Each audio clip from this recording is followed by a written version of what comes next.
as Father Jim mentioned last night, we're beginning the morning with a real look at the history of CLC and the transition, both the transition, which is what we'll do before the break, from Sodality to CLC, and some of that early story and story up to 1967. I'll look in that context at the general principles, and then after the break, we'll look more at the more recent history, really from Lebanon, the assembly since CLC became CLC. What I invite, Christine and I were talking last night, and we were talking about the struggle that we have in a lot of our communities around the country, and I heard in Canada, in some parts of Canada, so I suspect around the world, of people perceiving that CLC for them is just their local community and not really wanting to be engaged with the organization of the national or the organization of the world. And it struck me that I think it's because we tend to, well, it's the way we form people, but it's also that we tend to focus on it as if it's an organization. So I'd invite you to engage this PowerPoint and the conversation this morning as if what you're listening to is our family story, going back now 450 years. And how do we listen to it differently if I'm listening to not the story of an organization, but the story of the family of which I'm a part? And so, again, what I said last night about my first introduction to CLC was at a national meeting. I consider that one of the greatest graces God gave me when I entered CLC, because CLC was never the local community to me. It was expressed in the local community, but it was never the local community. It was always me in relationship and us in relationship to a national reality, to a regional reality, to a world reality. So I'm inviting us into that.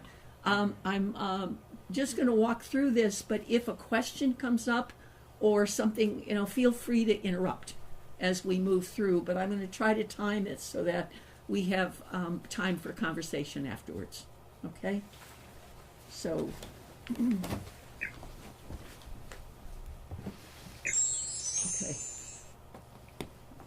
So it starts.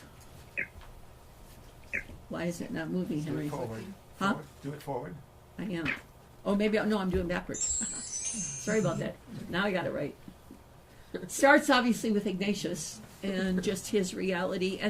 And actually, even before John Lunas, who's the one we give credit for starting Marian Congregation, there were lay groups that were inspired by Ignatius' contemporaries, not just John Lunas and others, that cooperated in the apostolate of the early Jesuits. And here's just a few of them. I'm not going to read them. Can everyone see the screen?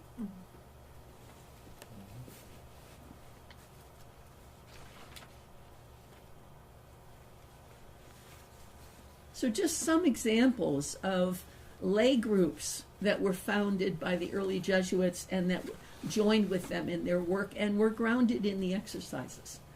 Now, the one we look to, especially John Lunas, was a young Jesuit who actually was born in Liège, Belgium, and he walked to Rome to join the Jesuits. And those of you who know something of European geography, that was a long walk. But while in his work as a Jesuit, he started lay groups and really focused on them so that wherever he went, he started these and they became known as Marian congregations. With his death in 1584, he died really a relatively young man. Rome confirmed the establishment of these Marian congregations, the congregations of the Roman College, and gave them the authority to affiliate other groups to themselves. And the one in Rome, the first one that was started, is called the Prima Primarias. To this day, there's a group in Rome, a CLC group in Rome, that traces its history back to John Lunas. So part of what happened at that time is they wrote common rules, and look at the rules and how close they are to some of our own experience. The formation of lay men and women, I decided not to change their language, conscious of their personal vocation in the church in their time. So, this is the early history. Until 1773, there were 2,500 groups established, and then between then and 1948, we're assuming about 80,000 groups. Yes? Were women yes. from the beginning? I don't know that they were from the very beginning, but I think there were some women involved, but I think in the very beginning it was probably mostly men. Just because of the time in the groups. Do we have some names of the earliest women founders? We don't, but that would be an interesting thing to research. Somebody needs to do that as their PhD work. Although Ignatius corresponded with a lot of women. He did correspond with a lot of women, so there very well may have been. Yeah. But I don't have that history. I want to give credit for this. Anne-Marie found it online. It comes from Australia's CLC. They are amazing. And they do amazing work, yeah. But whoever did this, at least as we get into the later years, clearly was somebody who was in the room for a lot of this stuff. Just the way it's talked about. So it's clearly someone who shared this history very directly. Now, what happened that all of a sudden we went from 2,500 to 77,500, and that really coincides with the suppression of the society. So the society was suppressed in 1773. 20,000 Jesuits were sent home, and the general was imprisoned. And the society was suppressed for, I'm trying to remember how many years, 50? I think about 40. 42. About 42 years.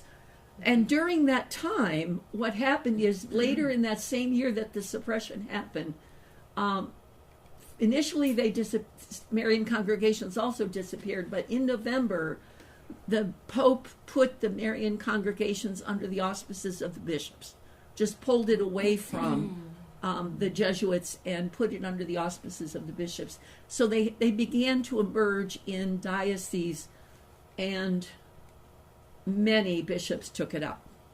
And for some bishops, it was a corresponding women's group in relationship to the Holy Name Society. And in some countries, it was both men and women. Here it was men and women. But in a lot of dioceses and parishes, it was mostly women's groups. But it was in this country and in North America in general, it was called sodality. And both Father Dom and Father Jim talked about being in sodality in their days in high school and college. And we had very much of that here. So they lost the connection to the spiritual exercises and really lost them for a long period of time.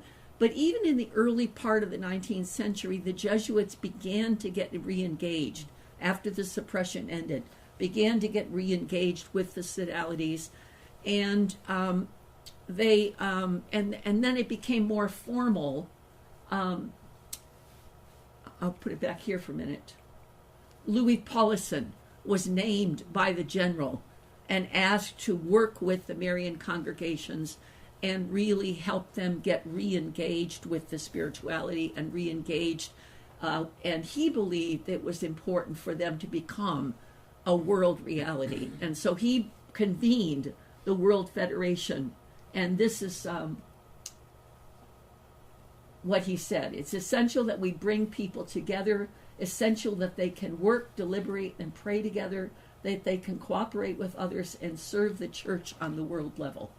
And this was done in 17? This would have been like 1951. It would have been 51. Okay. So Edith Darrow talked about Father Paulison. She knew him personally. Yes, Edith Darrow, whom some of us know, she lives in this region, was in CLC as sodality, was the person in Rome who was the executive secretary. We say secretary, but it's really what we would think about as an executive director of the World Federation at the time. Worked with Paulison and worked right up until the formation of the general principles. So she was really key to that. She came back to the country, was in CLC in New York, for a while, lived in the Bronx, long time. And then when she married, she and her husband moved to West Virginia. And we know her from her meetings here. Marie Schimmelfinning also knew him? Yes? Yes, yeah, And- Marie would know him because and Marie. She gave me one of his early books that is not digitized, and Henry and I want to make that more available to CLC, so she gave me one of Louis Paulson's Good. history of Good. CLC. Good. So it's really Yeah. rich. He wrote a book that is digitized at this point it's called God Works Like That. And you can, I actually have copies of it if anybody wants it, but it really tells some of the story of CLC and talks about God's movement in the world community. So in Rome they had this first conference. It was a larger world congress of lay people, but within the congress there was a Marian congregation meeting with 25 people, mostly lay people, a couple of Jesuits and diocesan priests. And they again had felt this urgency to form an international relationship with each other. So in Rome, 54, there was a first meeting. There was a group of delegates that planned a meeting to really organize, formed an executive. It became the focal point for worldwide renewal. There was a second meeting in Newark in 1959, where they really started to write what they considered at the time the common rules. What those really became is the beginning of the general principles. But what was happening in this country, which is really, some of you know, I don't know anybody know Nick Riemann besides, just as a name. As a name. Nick Riemann was a Jesuit who was out of the Detroit province. He worked with CLC, Sodality before CLC. He was one of the very first ones to begin to do the exercises with lay people in a directed retreat format. He was doing that as early as 1953 in Cleveland. And a lot of the people were Sodality people. Some of them many of us know Tom Bausch, who was a president of CLC USA. He passed about 7 or 8 years ago, maybe. I would think about Tom. Yeah, About that. It's that long ago now. But Tom was one of the people that received the exercises initially from Nick. And other Jesuits began to follow. So while this piece was happening, where the groups were meeting to talk about the new rules, lay people were beginning to experience the exercises. Initially 8-day retreats and ultimately the full exercises. And that very significantly influenced. And of course, Nick Riemann then became the Jesuit, the ecclesiastic assistant in Rome, the assistant. I think, does everybody know that we have a connection to the church, and that connection to the church is a person that CLC invites. So the World Executive Council invites someone to be the official connection to the church. We have consistently asked the General of the Jesuits to do that. That's still our choice. We can at any point change that and ask for a different person. Doesn't even have to be a priest. Well, it probably has to be an ordained person because of the connection to the church. But in any case, because the General can't spend that much time with us, he appoints a Jesuit to work with us on a full-time basis for a period of years. Nick was one of the right after Louis Paulson. Nick Riemann was that person, and Nick was therefore in Rome just after or during the time and after the general principles were written. So what happened between 59 and 64? There was an ongoing dialogue between national federations and the world, and the main features of the general principles began to get developed over a period of time in dialogue. There was a meeting in 64 in Bombay, and the general principles were presented, but what the assembly said is the Vatican Council is still underway. We need to wait. and see if the general principles are in alignment with the church. See if they're in alignment with where the church is going. So they waited for 3 years, and in Rome in 1967, 140 delegates from 38 countries gathered. They they approved the new rules, which were the general principles. The new statutes would be the general norms. The international name was changed to Christian Life Community. A new juridical structure, which is how national communities relate to the world community, and a new apostolate really focused on the apostolate of the laity. And that really, this is the beginning of CLC. But you can see the connection in vision all the way back. Hence we're celebrating 50 years. Hence we're celebrating 50 years this year. I think, yeah. So I want to stop there and invite you to just check in with yourself, or maybe talk to one or two people near you for just a couple of minutes about what struck you, what would you like to know more about, what's exciting, what questions do you have. Let's just get some conversation going. So take a few minutes with each other or just by yourself. Well, if we were in Occupy, we'd be going like this. That's what I feel. Yeah. Silent applause. Is that what that means? Yeah. Yes, I need to define it for Like, some others. I'm sorry. And the Occupy movement was very democratic, but sometimes there would be like 1,000 people there trying to do a meeting, right? And you couldn't have everybody making noise. But to sense the group movement, is it like nay or yay? We would just go like this, and the speaker would know. Okay, we're in alignment. We're okay. So I'm like, yeah. Questions, thoughts? I have What a strikes thought, you? And I didn't know that Nick Riemann came directly after Paulson. I think But- he did. I'm not positive about that. Okay, Detroit, Cleveland, Betty and Fred Leone, and how important they were to Yeah. us. And they seem to be direct lineage. They And are I- direct lineage. And the Yeah. other thing that occurs to me as you say that, you know why we're at the UN? Because Betty Leone went to the World Office and said, we need to be at the UN. And so we have a world presence at the UN. Now, it may have happened eventually anyway, but Betty Leone is the one that It's instrumental. demanded that, said we really need to be there. I'm wondering about the transition.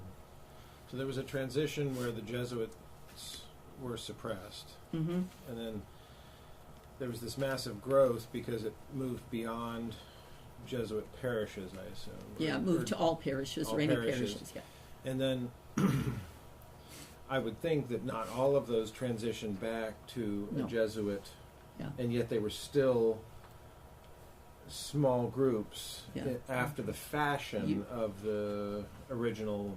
Yeah. You name the significant challenge we've had. And so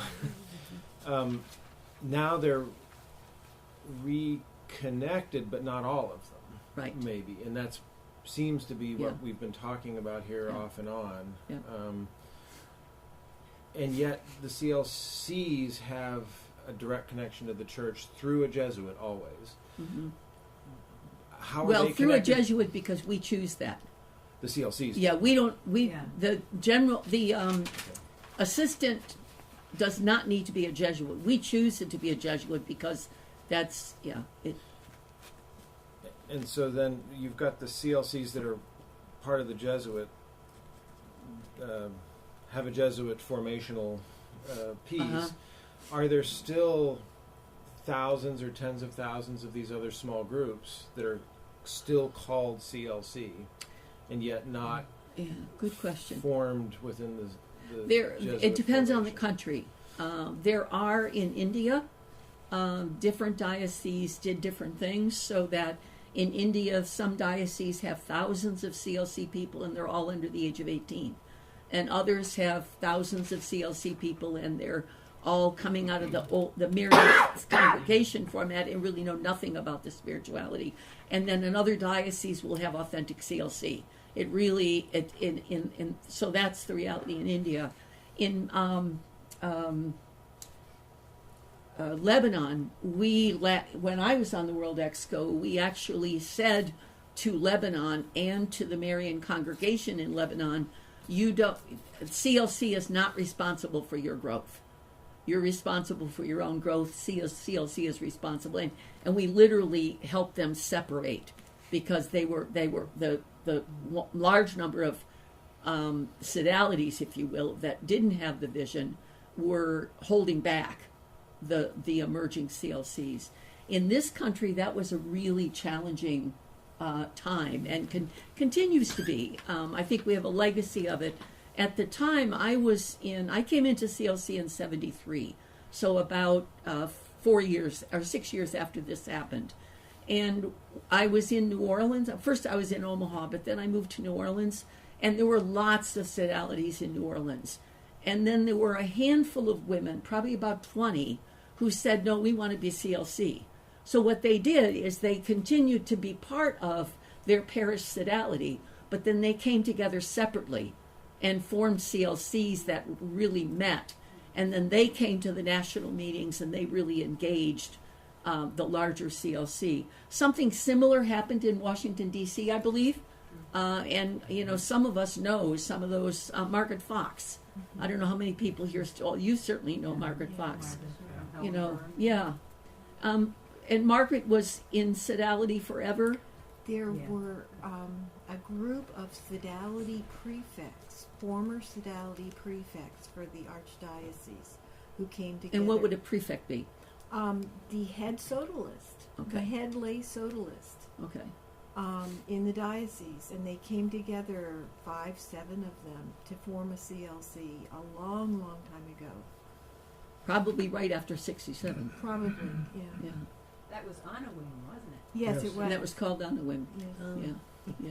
But we carry the legacy of that because in addition to those groups that didn't have the vision, besides that, in the early days, we were less clear as CLC about how to form these new communities. And so we wound up with lots of communities that were Ignatian prayer groups or Ignatian faith-sharing groups, never experienced the full exercises, had no sense of something larger. We had Jesuits working with us in many regions who really had never been part of this, and so they didn't know the larger vision. They brought the spirituality, but they didn't bring the larger vision. So we have, I would say in the older English-speaking CLC in this country, we still have a mix of communities that were formed as CLC and have a sense of the full vision, and then groups that have called themselves CLC forever. And there may be members in it who have been members of that community for 40 years and have never made the exercises and never intend to. But that reality is fading, but it has been, it's been part of our reality. And there were still sodalities around. Absolutely. Sodalities aren't suppressed. They just are part of the diocese. They're just not part of CLC. Yeah. So, one of the slides either talked about or mentioned a re-emphasis or re-emergence of the spiritual exercises. Can you talk to that a little bit? Maybe in the 50s or something like that? Yeah. Well, actually, the Jesuits can help with this. It's my understanding that after the suppression, there was the Jesuits were tending to experience the exercises more in a preached format. Am I right about that? The answer is yes. A question came up. Women were not even allowed into sodality for the first 200 years. And it was for the same principle of the Society of Jesus.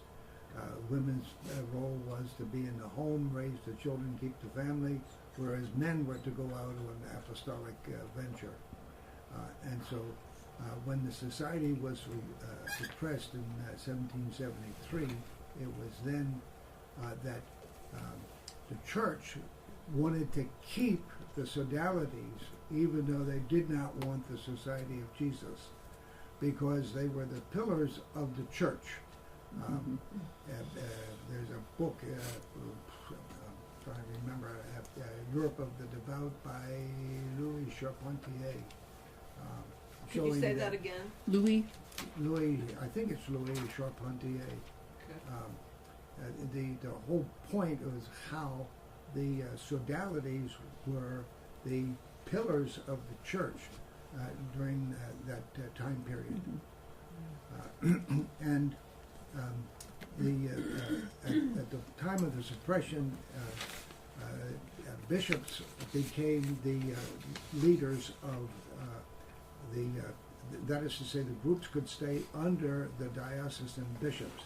And the bishops asked that they be in all parishes and all schools. And of course, then women joined by the hundreds and thousands. And when I joined, the parish sodality was all women. Men were not allowed in. Little reversal there. Back at ya. But when the Society of Jesus was suppressed, the sodalities no longer had the spirituality Right. that the Jesuits had of Ignatian spirituality. It was then known as Jesuit spirituality. We call it Ignatian spirituality now because of so many people who used the spirituality. When the society was restored, as Lois mentioned, many of the Jesuits began to try to take back the ministries that they had. They had to struggle with that because it was 41 years separated from it. So it gradually took place, and it was people like Louis Paulison and Nick Riemann who really insisted on the spiritual exercises as being the specific instrument of formation for Christian life community. Yeah, yeah. And that was, as we said last night, actually a battle. Because at least when I came into CLC, the not only were the Jesuits involved with us, but there were a couple of other religious congregations that were not Ignatian that had gotten connected to the sodalities over the years. Well, especially Marianists. Marianists. And the founder of the Marianists had a brother, a Jesuit. Mm-hmm. And so that's part of the reason that the question of are the spiritual exercises the specific source or a specific source was a really critical one in the writing of the general principles. That are we an Ignatian? Are we essentially an Ignatian community? So I never had a conversation with Nick about this, but I suspect that as Nick started to give the exercises or be engaged with the exercises just in his regular ministry with other Jesuits or whatever, it was a natural thing for him to bring it to the lay communities that he was working with. The same as it was a natural thing for John Lunas back in the 1500s to bring the exercises to the lay people around him. But that resurgence of the spiritual exercises was really critical to our growth. And I wonder, directed exercises, how important that is. Yeah. There's Father Don Maruca who did his dissertation in Rome when the foundation of the Jesuits and the communal discernment that brought it into being. And he became a novice master, was being sent to Rome to teach at the Greg. He was given a sabbatical, got into Chicago and involved with Andrew Greeley. Was a Maranoan who was doing a lot of research work at that time too. And we lost our provincial. I got married, and Jim Connor took over and asked Dom to get the word around about directed retreats, because that was the original notion of Ignatius. Preach retreats, because there were so many people. There were just so many people. That kind of contact. So Dom, in '71, got 5 guys in our province to work with him. The next year there were 15 of us that did it. Next year there were 50. New York caught it, New England caught it, And at least in the eastern part of the country, that was the source. So as the Jesuits threw out the baby with the bathwater of sodality, it's a Latin word that means companions. Uh-huh. See, it was originally a way to try to develop spirituality outside the classroom. Yeah. For high school students. And this group that got convened were people that were learning how to direct the exercises in an individual. Yeah. Okay. Wow. Yeah. So, and what happened is, Jesuit retreat houses started offering them. An awful lot of sisters came and took them. Right. Got to be skillful themselves. Right. So retreat houses got into trouble because they lost their clientele. They started directing the exercises themselves back in their, Yeah. mother Well, and houses. that was part of that move that got me to initially experience the exercises, because I was an Adrian Dominican sister for about 8 years, and I was thinking that I was getting ready for final profession, and the kind of the general frame at the time was make a 30-day retreat. So I asked for permission to make a 30-day retreat, went to Colombier for that, and out of that retreat discerned that that wasn't my call, and I left the community at that point. But it was very much part of that dynamic that you're talking about that introduced me to the exercises. And it was really initially an extension of a Jesuit who saw this as a good way to influence other people. Mm-hmm. And how much history comes into it. With the suppression of society in the French Revolution, is where the Maronists came from. Mm-hmm. And their vision was, here's a way through these Marian associations, sodalities, to get the church back running again in Europe. Mm-hmm. The sodalities in Jesuit schools picked up after the suppression, but it got to be Father so-and-so's group. Yeah.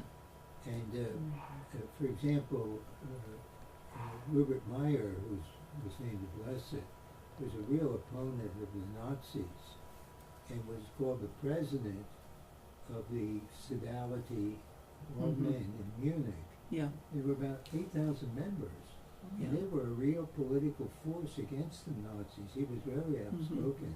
Yeah, I've read a book about And yet, on the other hand, and if you asked a lot of, maybe in this room here, what I thought sodality was, they were the ladies that got together and said the rosary and cleaned the church. Yeah. Yeah. And Well, and right. And that was one reason. That's quite a Because span there. but you know Like that the the rule, the sodality rules always included. The spirituality was never taken out of the rules. It just was, there was nobody to really feed it and really help people grow in it. But it was there all the time. So And one Father thing. Arupe, excuse me. Or just to say that Father Arupe in this changeover encouraged independence on the part of the sodalities, still under that name. Yeah, that's in a later Yeah, slide. there's- He said the Jesuits were the ones who wrote the rules. Yeah. But he said it's a lay organization. You just reminded me that I missed 2 slides. So this is what they said in that moment. Remind us, which moment are we at? This is the moment when they wrote this general principles, 1967. They're being developed. And what's Yeah. the guy's name you just mentioned? Rupert. Don Maruca? You mean Rupert. No. Oh, Rupert Meyer. Meyer. Rupert He's a Meyer. blessed now. Oh. But this is what Arupe did. He basically handed the leadership of that community over to the lay people, told the Jesuits to drop their director role and act more as a source of inspiration, animators, but still continue to represent the hierarchy of the church. So that, what you, I'm really glad you said that, because I didn't realize I stopped too soon. So what I was thinking and listening to this conversation is the advantage and disadvantage of being a worldwide association. The advantage being, I've really come to cherish the idea that where one of us is, all of us are. You know, Yes. one person's mission carries the power of the intention and the prayer of everybody. So that's the big advantage that I see. The disadvantage is it's really unwieldy. The right hand does not know what the left hand is doing. Yeah. Yeah. And it reminds me, you said, think of this as, Your family studying history. your family history. Yes. In most families, there's a lot of history that we don't know about. Yeah. Right. Right. Exactly. Yeah. Well, and it's amazing how many people in this region are part of that history. Yeah. Yeah. This region has been really significant in that history. Yeah. Yeah. But I I brought think a picture of our meeting in Washington, D.C. at Fred Leone's house. Yeah. And many of us are in it. Also, Monica Helwig was there. with Will you Father pass it around, Jim. Marilyn? Yes. So That's when great. was this? To That would have been probably Monica. early 80s? Late 80s. Late No, it 80s? was- it was Late 80s. What we did was, there used to be a meeting Yeah. at Seton Hill, say in the fall, and in the Leone's Yeah. retirement home, they raised 7 kids, I think. Yeah. And then when the kids left home, they bought a bigger house. Yeah. they did, because they wanted to be able to host CLC. And they were marvelous. Leadership people out of Europe, would come and they Oh, would come absolutely. up saying, "I was told that." I was told I could stay at your house. It was the Come see Leone you Hotel. Yeah. It was just marvelous. I don't know if people know this. When Bishop Dingman was the connector to CLC from the bishops of the U.S. Church, he would go to the bishops' meeting. He would never stay with them at their expensive hotel. He always stayed with the Leones, and yeah. So, but yeah, they were very much part of that. Did we ever answer your question? I understood. Yeah. Okay. We answered Marcus went around it. but yeah. Yeah. I would like to share that, since you brought that up, once when the Leones went to visit Bishop Dingman in his retirement home, he said to Betty, "And Betty, do you have any vocations in your family?" Which in her era would have been a sign of great favor. And she looked at him and she said, "Yes, and all of them are lay." That's Betty. Yeah. Oh, this is cool. so. I have to say, I didn't get it then, but the first time I heard of CLC was at a Maryland Province Days, and that year there was like there was sort of more of a conference kind of thing that was done, and I met the Leones, and so I asked them what they represented, and they said CLC, and I didn't know what that was, so they explained it, and I said, "Yes, but where are you?" Because in my mind, I think that I was thinking in good Jesuit fashion. I was thinking they have to be associated with some institution. What institution do you come from? And they were explaining that it wasn't an institution, Right. which is a different way of thinking. Yeah. Well, and it's a lay way of thinking. Mm-hmm. Know that our primary vocation is to our families and in our everyday life and in our jobs. And she And he- was so yeah. great to live with in that regard. If you ever saw her read the New York Times, Betty? she's a little lady, Yeah. and she'd spread out on the table and kind of go through it and jump on a headline and get off on something like that. She insisted that the CLC Connect, Huguenot Fidelity Connect with the United Nations. Yeah. And her 50th anniversary of graduation from college, she was given an award, the annual award for peace and justice. Yeah. Yeah. Yeah. It's just marvelous. Yeah. What's Oh, the history of lay people being trained to be spiritual directors or being in that? Boy, some of you probably know that history better than I do. I just know that as Jesuits became, as CLC moved into places where there were fewer Jesuits, and as lay people began to experience the exercises, they learned how to guide them. But some of you who are directors probably know more about that than I do. Marilyn, I don't know if you can speak to that at all. How did that emerge in Pittsburgh? Well, it emerged partly with the help of Father Jim O'Brien, but because he was in Wheeling, which is an hour away from Pittsburgh, and I remember speaking to him about would he come to Pittsburgh and teach people how to give the exercises and give the exercises. So that began our Bridges and Prayer Companions program, which is 15 years old now. Yeah. And it was predated by one in St. Louis that did the same thing. yeah, We borrowed the Right. model from St. Right. Louis CLC. yeah, we borrowed it from St. Louis. Yeah. St. Louis has a bigger one, like, Mhm. you know, in several locations Yeah, in St. Louis. but the same model. Mm-hmm. Yeah. I believe also there was a Spanish Jesuit whose name I'm not remembering. He did a Progressio supplement on retreat and daily life. He gave it, and I think what he did was he also trained people. In it. I'm not remembering his name, and I'm not remembering the year. But all the Progressios are online on the World website, so we can find it. No, they stopped at 2006. No, they're all going all the way back. They weren't all All the way there now? back to the very first Yeah. one that with Jose Giselle. Yeah. Yeah. Yeah. George. Go check that. I guess kind of two questions. So it's clear, and this is what I'm hearing, it's a lay organization. CLC is clearly a lay organization. Clearly Jesuit roots going right back to the earliest days.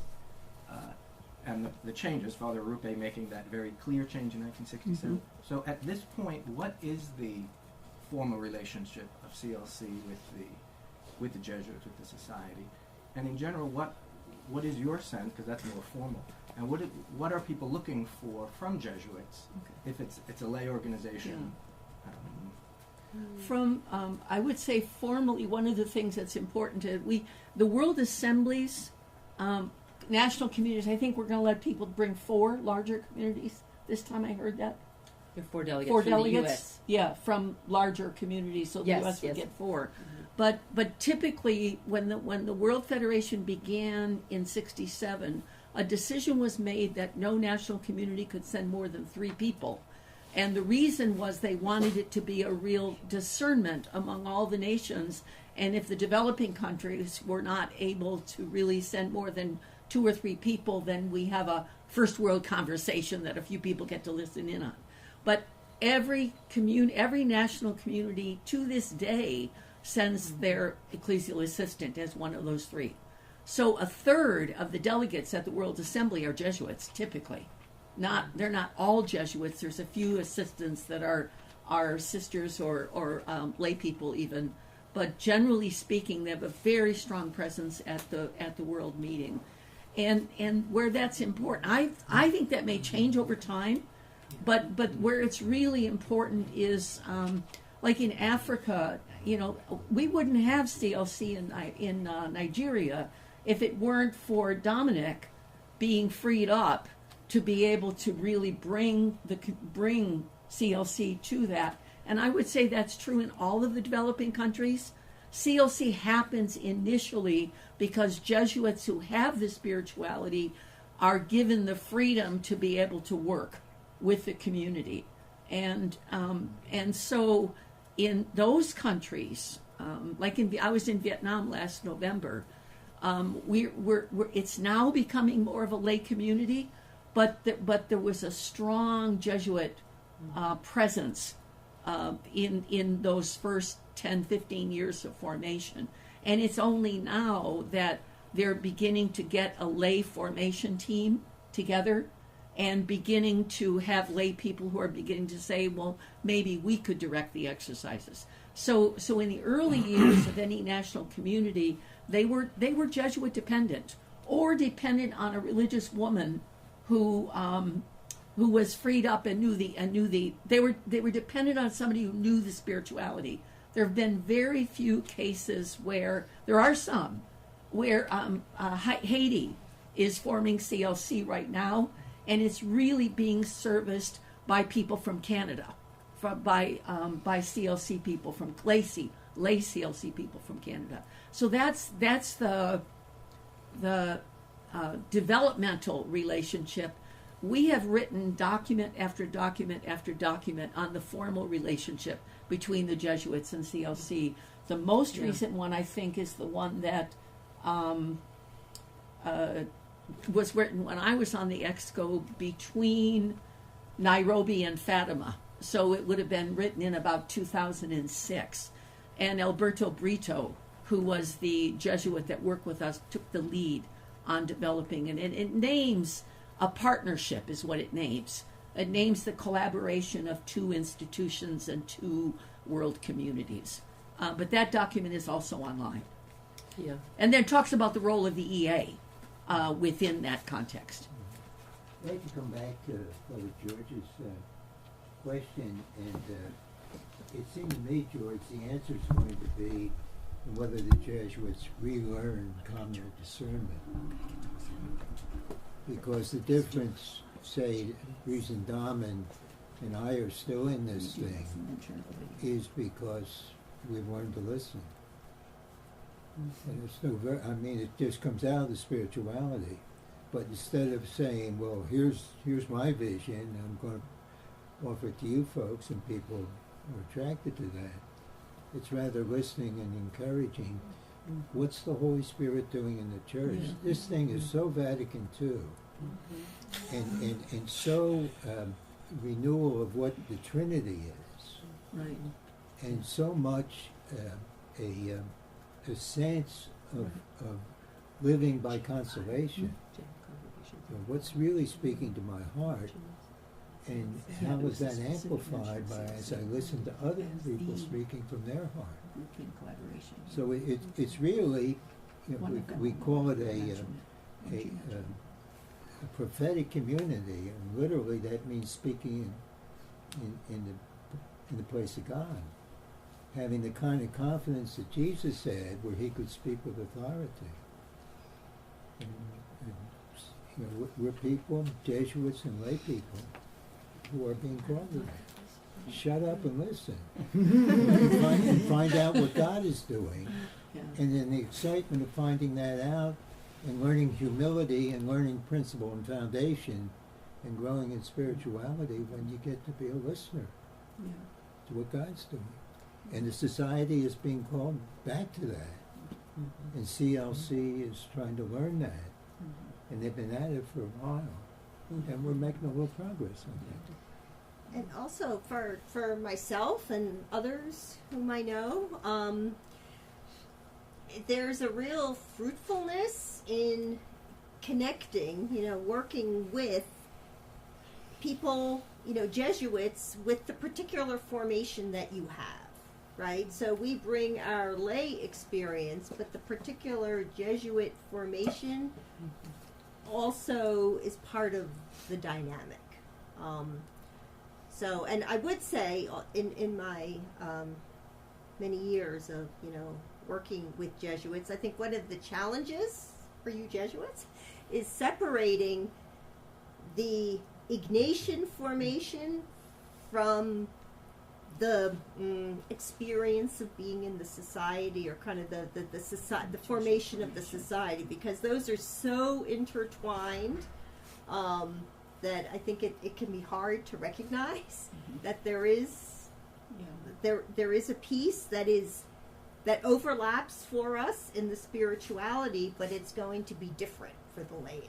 So I think some assumptions get made, because for you there is no separation, but for us there is. But I think therein lies the real fruit of bringing this spirituality, bringing the partnership into the world, to influence the church, to influence the values in the world. We'll couple real things real quickly, but we need to move to a piece, and then we'll come back. We'll have time for more conversation after the break. Just a practical illustration of what Christine just said, and I think addresses this partnership, is St. Aloysius Gonzaga in Cabrera. Our school. I think it's a beautiful illustration of communal discernment on CLC's part to help address that need of the orphaned kids in this worst slum in Kibera, Nairobi, but recognizing Jesuits have the capacities that we do not have.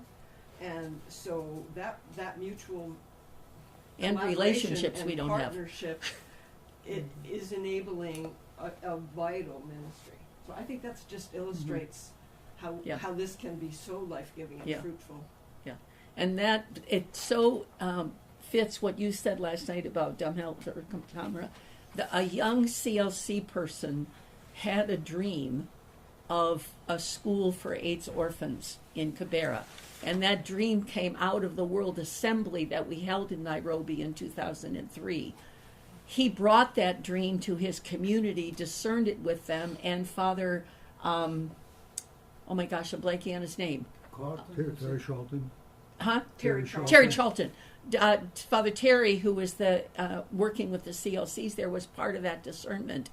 They decided in September of 2003 that they were going to start a school for AIDS orphans. They opened it in January of 2004. And they opened it. They rented little spaces right in the slum. I was in some of those classrooms. They were little hovels, and these kids. It was just amazing. I was back there in 2007 to do a training, and they were building the actual school. They had actually, and this is a high school, so they started with 63 ninth graders. And then they just added year every year, and it's an amazing thing. And then once the first group graduated, they said these kids aren't going to make it with just a high school education. They are the heads of their families because they're all AIDS orphans. So we need to provide, and so they figured out technical schools or universities that these kids could go to, these young people could go to. But absolutely the partnership that you described. I think about that as our school, and it's just so exciting. Just as you think about the ministry that's happening in the Amazons, as in the Amazon as our ministry. Yeah, the Amazon ministry would be another example of that. That's being led by Repalm, and Mauricio would be the executive director. He's the World CLC president, and really derives support for that ministry from his CLC and really from the world. So when we actually we've had 2 rounds of ministers that are missionaries really who've gone there. The second one just came back and was able to come to New York, Lorena Perez. And so when she was sent to the Amazon to live there for a year, she worked with Jesuits and other I guess the Maris and a couple of other religious organizations. She lived with local people and worked with indigenous people on a regular basis, finding out what their the needs on the ground were, really. But she had the sense of being supported and sent by the world community, so that she would write reports back. We could write to her. She was on Facebook. So we could send her notes and things. So, yeah, that was, again, another example of a world mission. But the other point I wanted to make, too, was in the General Congregation 35, it highlights CLC as a work. It's not necessarily a Jesuit work, but it's that there is a very strong connection with CLC, and that where there is collaboration, the Jesuits and CLC, that there is, to emphasize that as much as possible. And we see that that's very strong in Latin America. In Latin America, there's a very strong collaboration, especially in formation. They have a really in-depth 3-year formation, the Majas, and they work very closely with Jesuits. They also work with the Jesuit universities and then some of our CLC leaders in that area to form. So it's a really strong formation that, then in turn is life-giving for the rest of the community. Yeah. So, we're transitioning. Yeah. So, so this last part of this talk really was getting us into the general principles. So, in preparing for this little portion, that was my piece, I thought it actually might be preferable to do this reflective piece. So I have these PowerPoints, but instead of me talking, I've set it to music. So you can, it's 8 to 9 minutes. Do we get a break first? We're going to do a break right after. Okay. Yeah, so this is kind of the ending of this if that's okay. Yeah. Although we Can you could sit through use it that? as the beginning if people need a We break. could do it either way. If Do you, people need a break before? The schedule says your presentation goes to 9:50 and it's 9:54. We kept talking. I could What- use a break. Good problem. Let's do the break and we'll we begin can come this back with to that. it. Yeah. Sure. Okay. All right. We So gotta get back can in we 10 minutes. can we be back at 10 after? Really begin to ready to start at 10 after? That's Well, that's 15 minutes. 15 minutes. That's 15 minutes. Well, How about- it's All yeah. we need is Can we do 10? Well, I'd love to ready? do 10, but I don't. It's not Set. fair. Let's see if Go. The assembly, we also always had observers, but those observers were no more than 2 people. I think we might have on occasion had 3 from communities that were in process of becoming national communities. So at the assembly in Lebanon, the Vietnamese were there. The emerging Vietnamese communities were present at that assembly.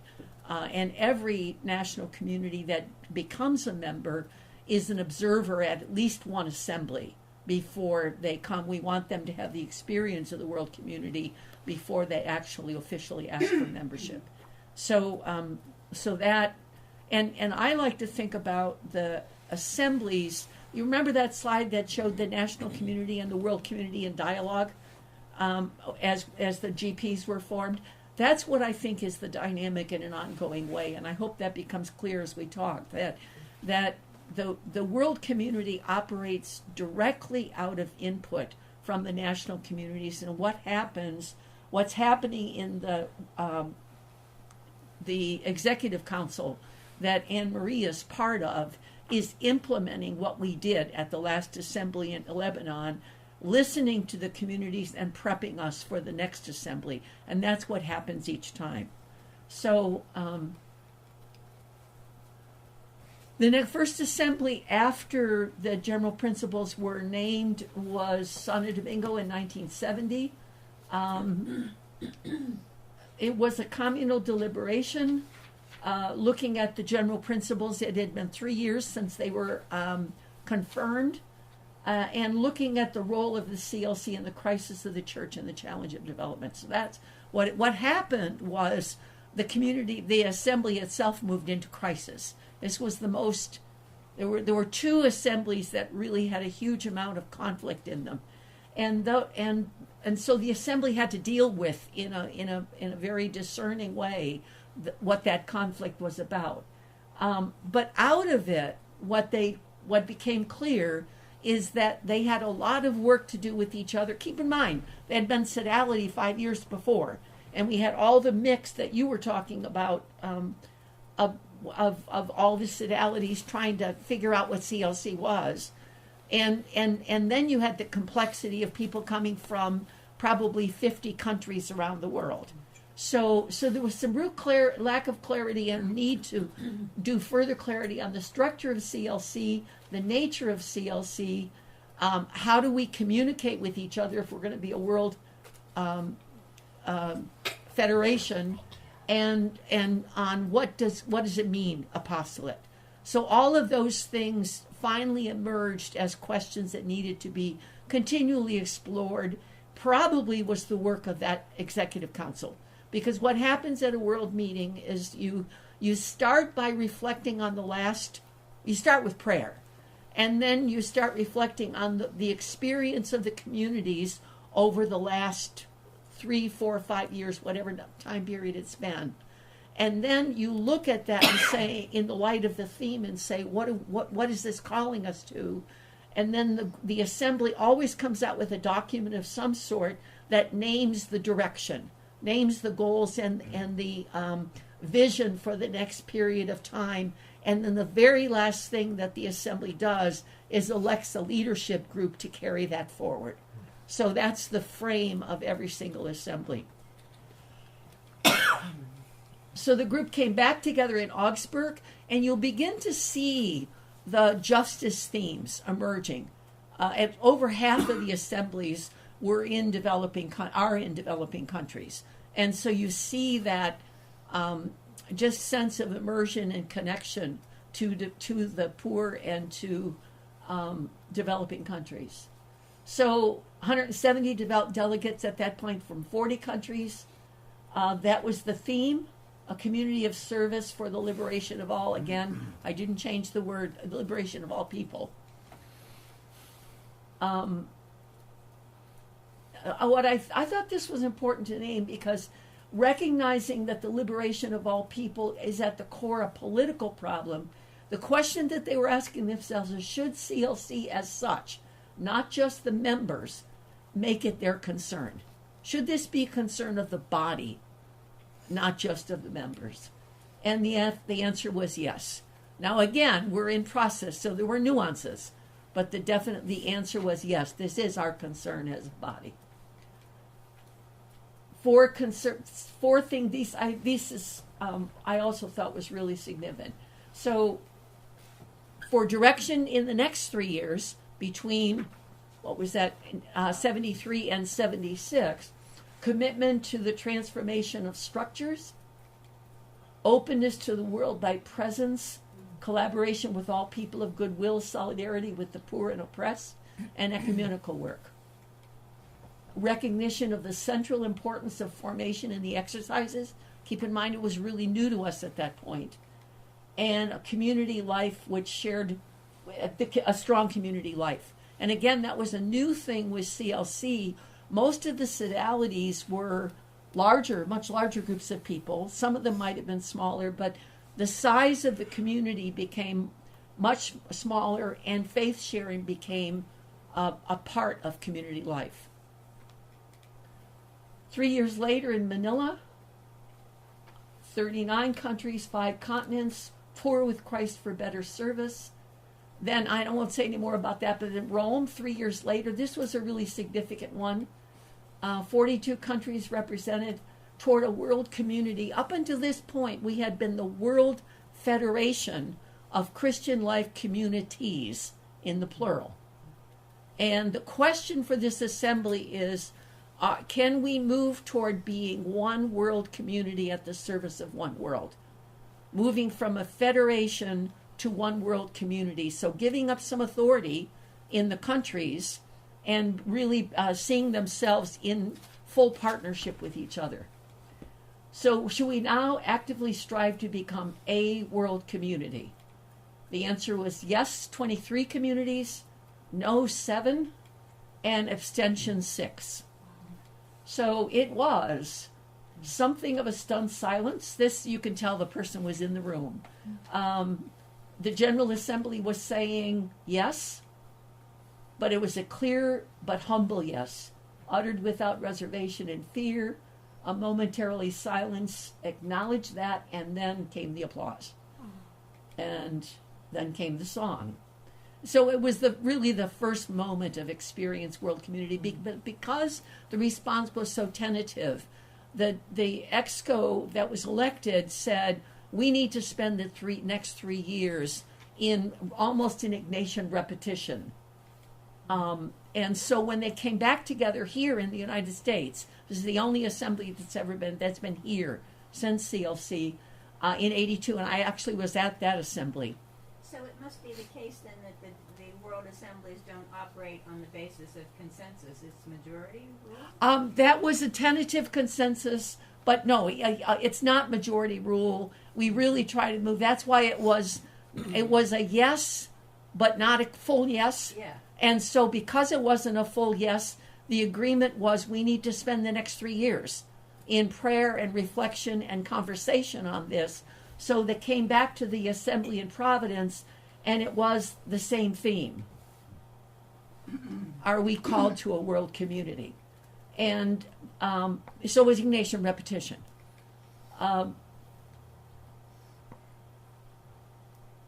As enriched by the experience of the intervening years, sought the confirmation of the decision, the initial decision in Rome. And so that was the question before the group. There were 37 yeses, no nos, and 2 abstentions. So really achieving the consensus, the full consensus and the full discernment that was not fully present in Rome. But then the name changed from Christian Life, World Federation of Christian Life Communities, but the World Federation of Christian Life Community to the World Christian Life Community. So it became singular, and it's no longer a federation. Loyola 86, I won't say much about this. The theme was on Mary. I would say, if you look at that, 50 countries now present. The Grace of Loyola, I'll let you read that. The entire community which is set. 3 years. Actually, one of the things we agreed in Providence is that we would meet every 4 years, partly to give the work of the assembly more time, and partly just for economic reasons. It was challenging, more and more challenging to be able to pull the group together. So Guadalajara in 1990, 147 delegates from 51 countries. Here's the Grace.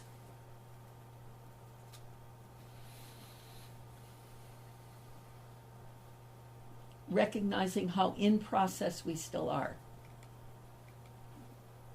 They approved the revised general principles, which is the ones that Anne Marie presented today, and they weren't changed a lot.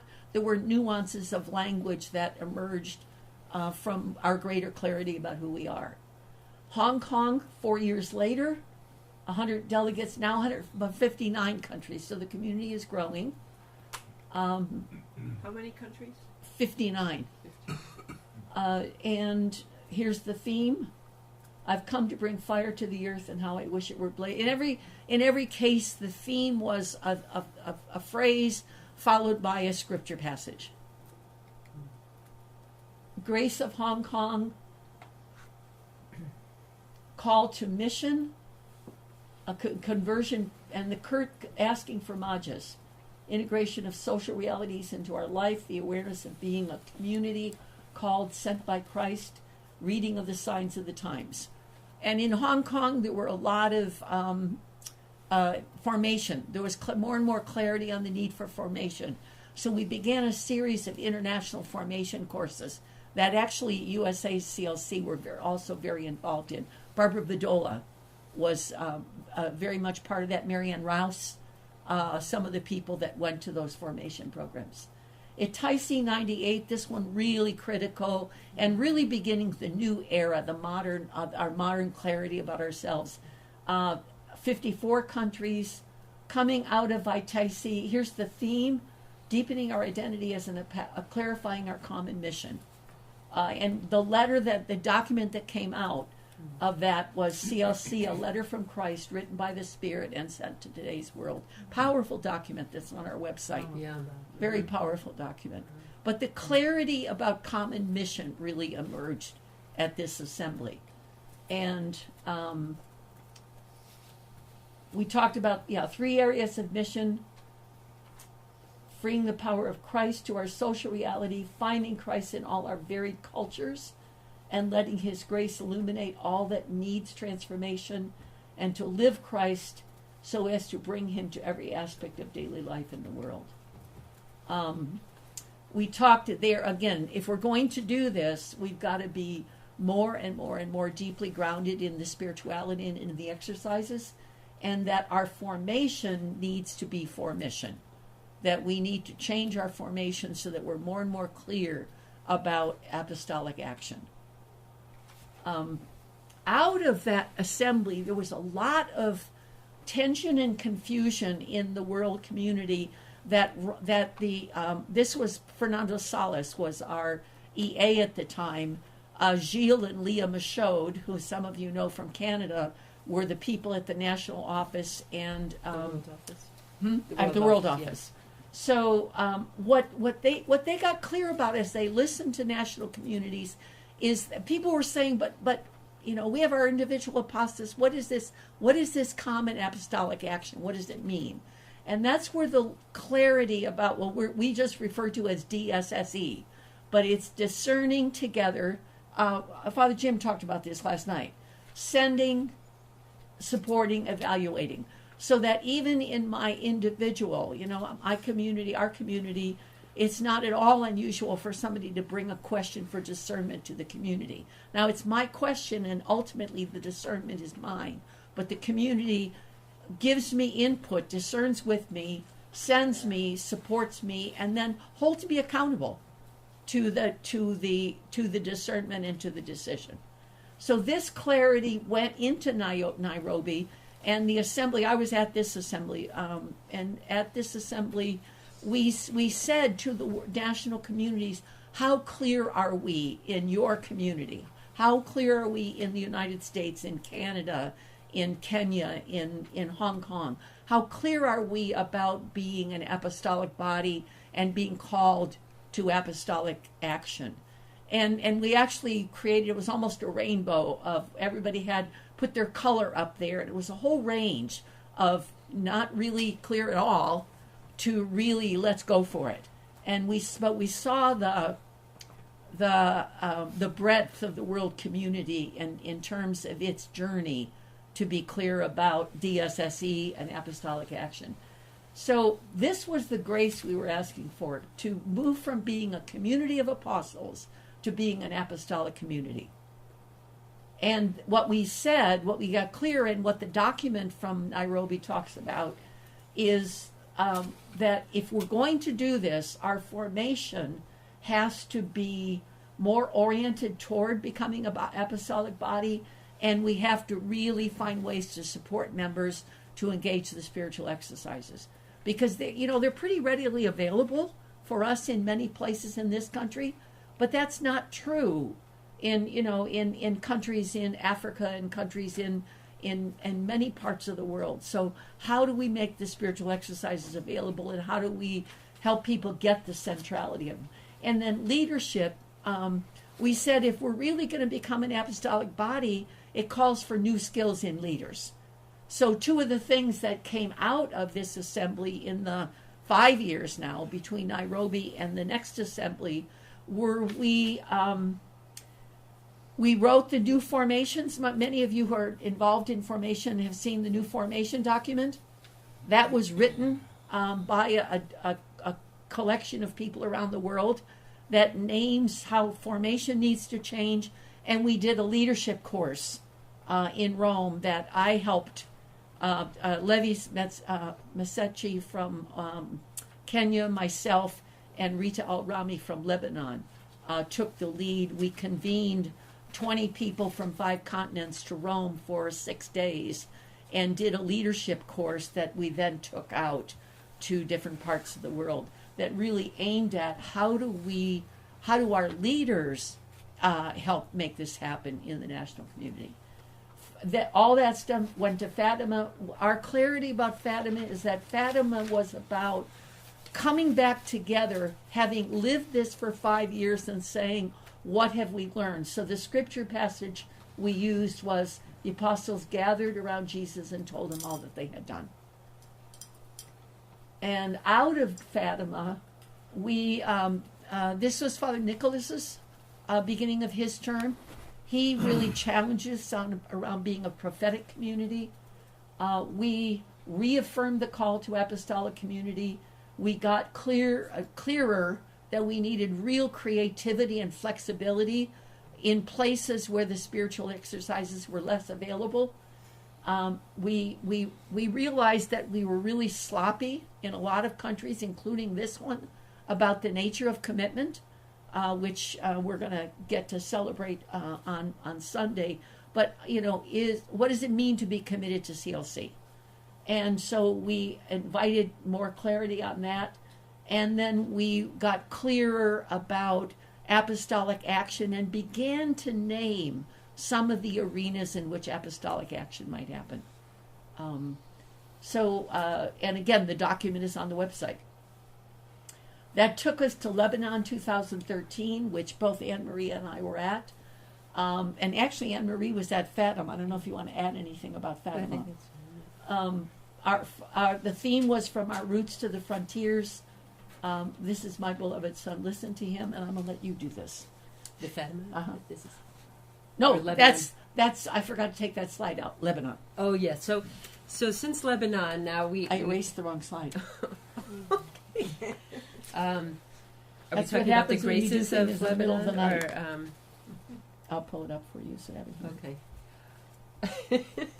Well, the graces of Lebanon really were this sense of really being called in 4 frontier areas, that we're being called to, and actually in going from the prophetic language, we then actually talked about wisdom language. It's fine to talk about prophetic language among people who are already people of faith, but to actually bring the Christ and bring this new spirit to people on the peripheries who maybe don't have the experience that we've had.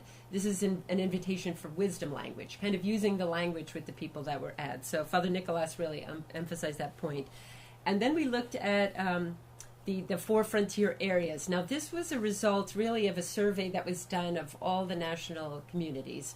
What are the different ministries that people are engaging in? And so we observed that there were we observed there were 3 main categories, and that was in the globalization and poverty, in ecology, and also in family.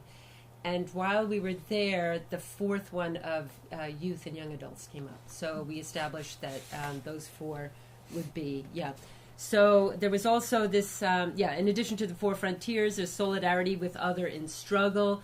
Coming to the assembly, we had people coming from Syria who were involved in extreme violence, and so it was just kind of they gave a whole talk about their experience of displacement and all the violence that went on and conflict that went on there.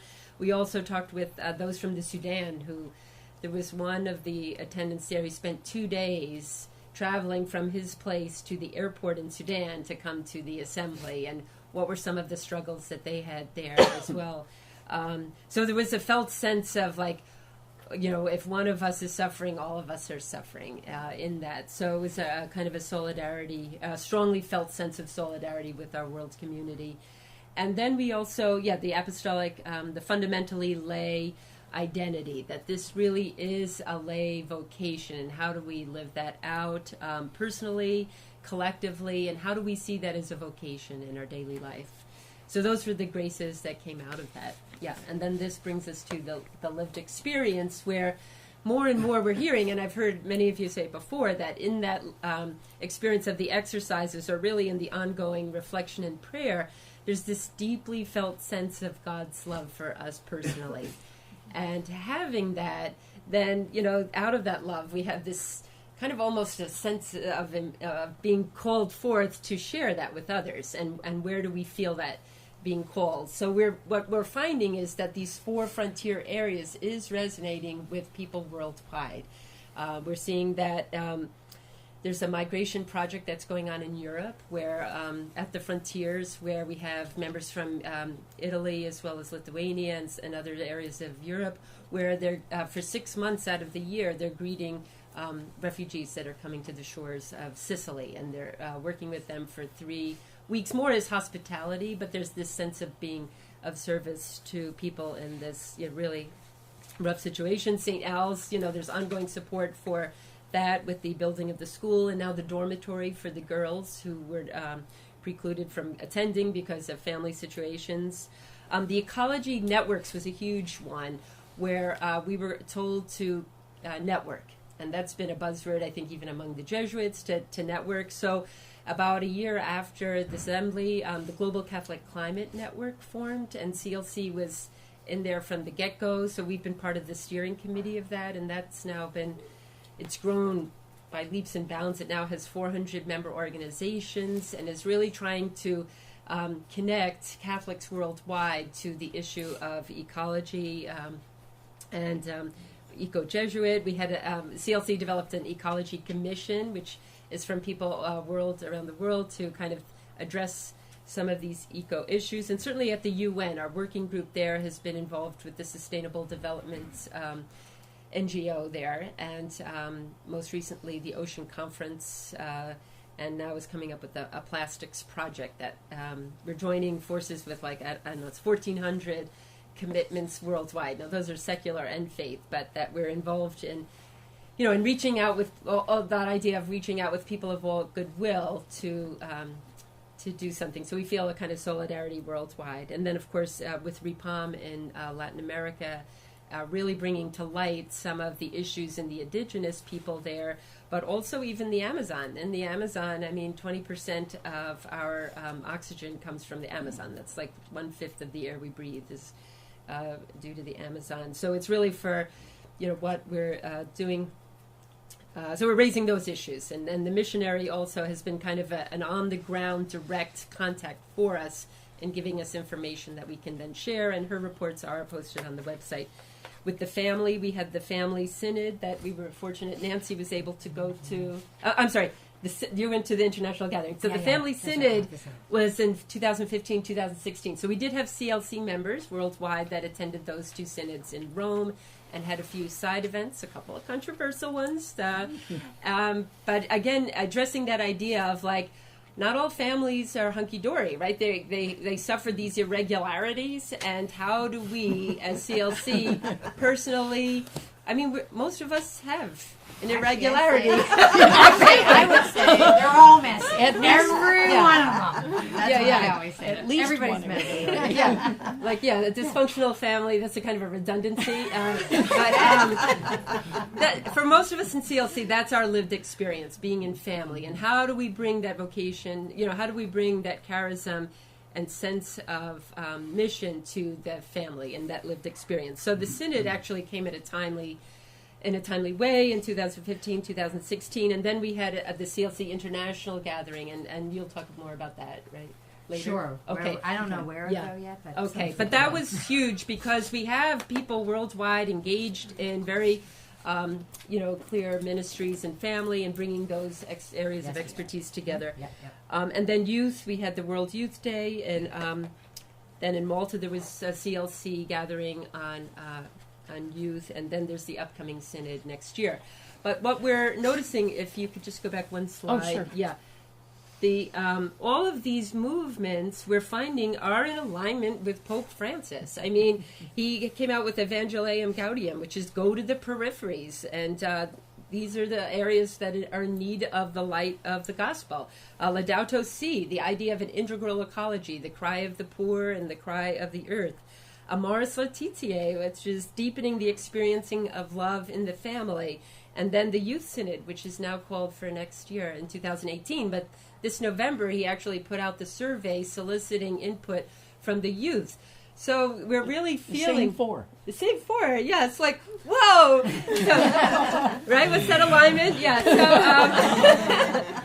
so we just, so actually that was one of the reasons for going to Buenos Aires, which is really where Pope Francis is from. It's really kind of, really feeling that being in sync with the Spirit and with the church in this way. So, but now the other part then of the three pillars, we talked about spirituality, we talk about mission, and then it's community. How, as we as CLC, when we are... living this out, it's in community that we go through that DSSE, we get confirmation that this is the way that we feel called to participate, and we get the support from the community and on that ongoing evaluation. So again, that's the sense of community that comes in there. Yeah, so Buenos Aires now is going to be happening next year, and the theme is CLC, a gift for the church and the world. So we're now inviting really our national communities and our local communities to prepare for that, because it's really important to get the input from the local community if this is something that resonates or what aspects want to be lifted up and prayed with. So those are invitations now for our local community to bring to their delegates, and I guess in the U.S. We're deciding on who those delegates will be over the next couple of months.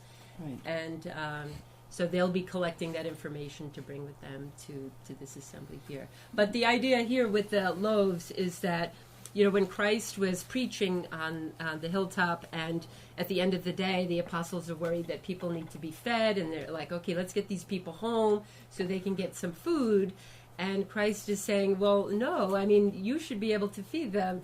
And he asks them, how many loaves do you have? Go and see. So it's this idea of deepening that we need to go back and really think about how we have some of these really skills, or we have some of these spiritual ways of nourishing one another, of being leaven for one another at a local level as well as being leaven at the world level. And where are those ways that we can be leavened for one another? So that kind of brings us to the current moment. Yeah. So that last comment is very much in line with a question that was forming up for me. There's this incredible discernment. I watched this thing that, just watching this in quick time, right? I mean, it's like, Yes, yeah. but it was really messy the whole way, right? I mean, it felt like a struggle, and then there was discernment, but we sit and right now just watched this perfect aligned flow that seemed to perfectly join one to the next in what looked like a planned, seamless thing, ending with so how are these discernments implemented or brought down to the grassroots, where the people with the tools and the what do you have, what do you bring, this is not something you can program. Right. There's not enough money in the world, not enough, it wouldn't work. And there certainly isn't enough money in CLC. And so, but if we all are participating in shooting our arrows in the same direction, or whatever, whatever analogy you want to use, how do we get to that where we're all sort of aimed in the same direction, and these discernments come down to all the communities? That's the dialogue that we have, right? We have the dialogue, from what we're hearing at the world level, and then what really we want to hear from the grassroots, like what are people experiencing on the grounds, and that's where we really have the faith that the Spirit is working in all of us, right? Working in individuals, working in the local communities, and kind of lifting those local communal discernments up, and we're hearing from that, and at the same time, then the World Exco and some of the world's committees can kind of get a sense of like, well, what are some of the collective things that they're hearing, and so it's an ongoing dialogue, really, and then we highlight certain points at different moments. But it is pretty imperfect. So what the tools that the World Exco uses, I think, are the same as the ones we used when I was on the Exco, and that would be surveys to the national communities. After every 4 times a year, a document, a 3 or 4 page document called Projects comes out, and it really tries to both keep all the national and local communities in touch with the progress around whatever's whatever came out of the assembly. But of course, the flaws are how good is the relationship between the national leadership and the communities? Do the communities even see it? If they see it, do they see if they get it, do they see the relevance and see the need to read it and engage it? But so there's a lot of imperfection, but those are the tools that get used to in fact try to create that dialogue. I would say it's done pretty well in some countries. It's done not so well in others. We've done it well here sometimes, but often I think the local community doesn't have a clue about what's happening nationally, much less at the world level. And so we've got a long way to go with that. Ann? So it seems to me that a big part of how it's supposed to get integrated and come together has to do with, so the World Assembly does this discernment, and the national people come home with it, right? And the national people let the regional people know about it, and the regional people let the cluster people know about it, and we cluster people tell our individual communities, and then our individual communities have ideas and discernments that go back up to the cluster, to the region, et cetera, et cetera. Right. That's how it should work. And when somebody agrees to go to a World Assembly, the commitment they make is for the full 5 years. Okay. So they're basically asked to say, will you be available to help implement this assembly? Now, again, how well that's done is pretty imperfect. Individual. We have time for like 1 or 2 comments, then we need to break. I think what this affirms for me is, yes, we human beings were here in the muck and the mire, and it was messy sometimes and whatever. but when you look at it, you see God's plan and how we have, when we listen, allowed that plan to develop, Yeah. building each little brick, one Yeah, assembly at a absolutely. time, whatever. But you can see the beauty of His plan when Yeah. you listen. Yeah, the way I see, we see the Spirit. I mean, the only reason it looks is that it's what we're seeing up here is the result of the Spirit's work. Right. Fingerprints all over. Exactly, all over the place. All over the place. I just want to add just a quick little. I was at the last National Assembly, and I'll tell you, the leadership of the National Assembly, this did not make them comfortable whatsoever, but that's what they were doing. They were giving us questionnaires. We were filling it out. They were running off to a room. They were reading it.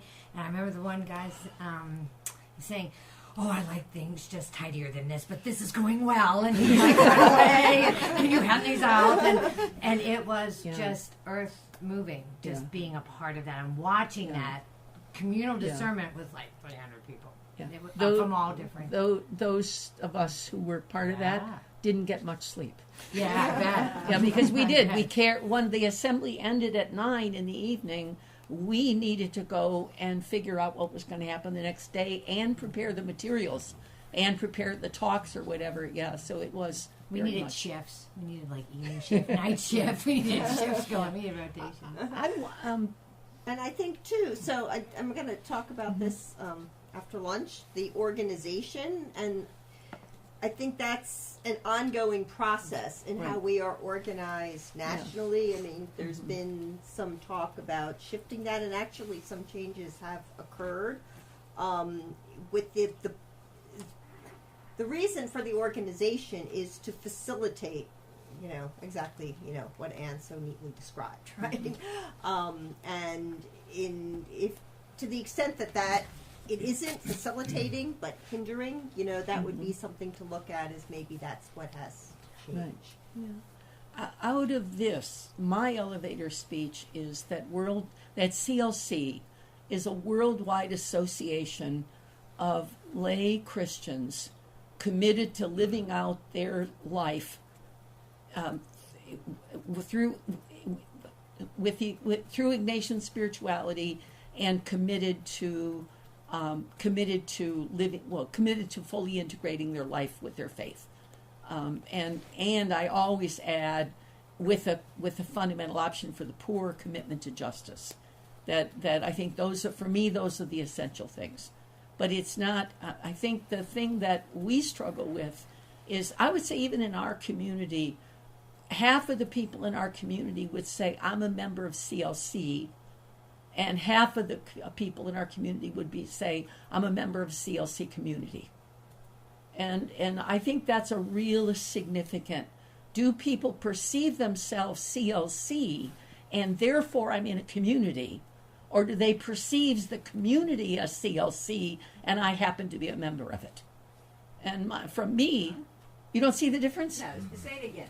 I see myself as a member of CLC. Yeah. If I moved tomorrow and there was no community for me to be CLC. part of, I am CLC. Yeah. And I will find a way to be in a community.